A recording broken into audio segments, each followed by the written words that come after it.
ఏరా నీకు సత్య గొడవ అయిందంట? గొడవ కాదురా, వద్దనుకుని వెళ్ళిపోయింది. ఏందిరా నువ్వు అనేది? ఏం చేస్తే తను నాతో ముందులాగా మాట్లాడుతుందో చెప్పురా. తన కోసం నా ప్రాణం కూడా లెక్క చేయను, కనీసం రీజన్ కూడా చెప్పకుండా వదిలేసిన తప్పు నేను ఏం చేశారా? నీ ప్రేమ, నీ కేరింగ్, తన కోసం నువ్వు వదులుకున్న నీ హ్యాపీనెస్, నీ లాయల్టీరా.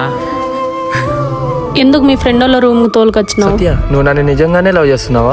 లవ్ చేస్తున్నా కదా, అందుకే కదా కృష్ణాన్ కాదనుకొని నీ అంట వచ్చేసిన. సత్య మళ్ళీ నా కోసం ఒక్కసారి నేను అడిగిన మొదటి కోరిక.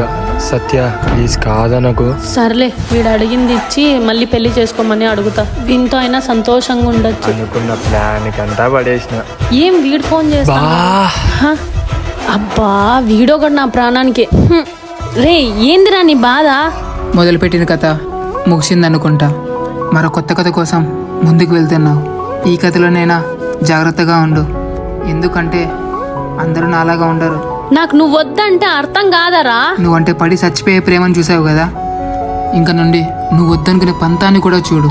హే చిప్పా. మన ట్రాక్ లేక్ వచ్చింది. అభి మనం పెళ్ళి ఎప్పుడు చేసుకుందాం? పెళ్లితో నాకేం పని? ఏంటి అభి నువ్వు అనేది? నేను పెళ్లి చేసుకుంటా అని చెప్పలేదే.